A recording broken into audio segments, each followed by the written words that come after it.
Et maintenant, je vous emmène visiter l'univers du coaching de vie intime.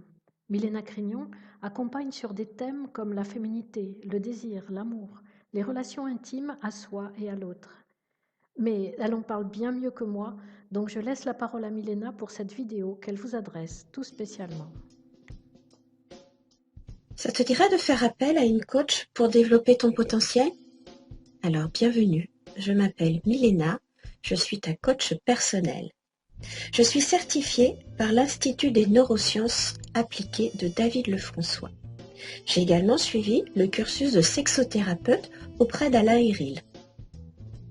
Le développement d'une personne dans sa vie induit souvent à tort sa progression sociale vers l'extérieur.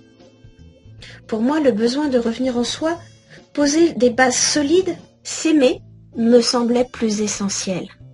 C'est naturellement que l'idée a germé de travailler sur l'intime, cette part inexplorée et taboue du corps et de la relation.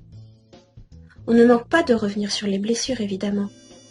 C'est un espace où se rejouent les grandes tragédies de la vie, l'abandon, le manque d'amour, le manque de confiance, la peur de l'autre, les problèmes conflictuels avec son corps et son image, les problèmes de désir. Alors, ton corps est en train de se crisper? Mais de quoi parle-t-elle? D'abord, sache que je ne suis pas sexologue, ni médecin, ni psychothérapeute, psychologue, psychiatre. Je ne traite pas la pathologie. Il est juste question d'éros. Les images tout de suite montent dans ta tête? Sache que cela est moins grivois qu'il n'y paraît. Mon rôle au travers de l'accompagnement in situ sur 3 dans l'Aube ou via la plateforme d'atelier numérique que tu pourras retrouver à l'adresse milena.anna.fr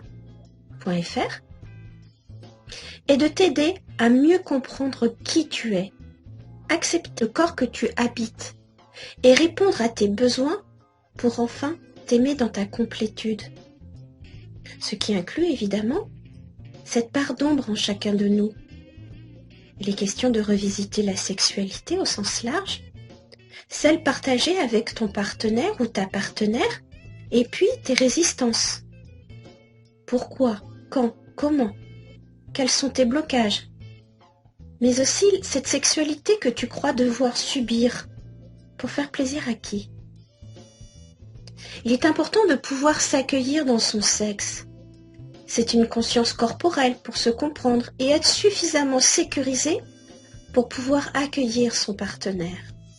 Parfois un mot, une mauvaise expérience, un mauvais partenaire, et on annule la puissance qui devrait être la tienne.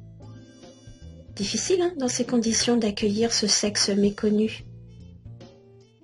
T'as jeté la clé? Tu ne veux pas regarder, pas le toucher? Et quand il est question de tes désirs, ils sont répréhensibles ou pas? Quand ce ressenti fait défaut, l'énergie sexuelle reste bloquée, au risque, et tu t'en doutes parce que tu l'as peut-être déjà vécu, de générer des mycoses, des cystites dont tu n'arrives pas à te débarrasser, comme si ton corps était en feu. Le corps se fige, ton bassin, ton petit bassin, tout ça c'est raide, tu as mal en bas du dos. Ton souffle, ça se bloque, tu respires pas. Tu te réduis au corps pénétré sans vivre la relation. D'où cette impression parfois de vide, de te sentir utilisée, incomprise, voire délaissée. Dès lors, il est compréhensible de rejeter cette vivance. Alors si tu le veux bien, ensemble, nous replacerons cet éros pour servir ton bien-être psychologique, mais également ta santé, et n'oublions pas ton plaisir. Dans le travail du développement personnel, il y a une étape quelque peu désagréable qui s'appelle l'introspection. Cette idée de traverser le pont singe, ne pas savoir ce qui t'attend de l'autre côté, peut sembler effrayant. Et c'est normal. D'ailleurs, tu penses à tort que tu vas découvrir un monstre à l'intérieur de toi. Dès lors que l'on commence à élaguer les problèmes, on ne sait jamais quel souvenir va remonter. Qu'est-ce que ton inconscient a conservé pour te protéger? Mais quelle porte ouvrir pour réussir à grandir, à se libérer? Ce n'est pas très motivant, je te l'accorde. Je ne te cache pas que cela, bien que nécessaire, puisse gratter, déranger, bousculer, contrarier, parfois même faire mal. Cela demande beaucoup de motivation pour un ressenti peu agréable, avec cette seule promesse qu'après, évidemment, tout ira mieux. Mais encore, il faut vraiment s'accrocher pour ne pas sombrer. Faire ce travail dans l'espace intime te permettra de faire un retour corporel avec un ressenti immédiat.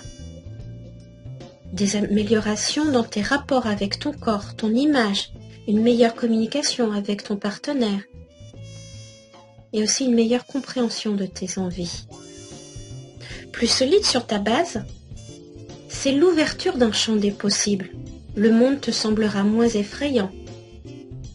Tu pourras décider d'être celle que tu veux, et plus encore.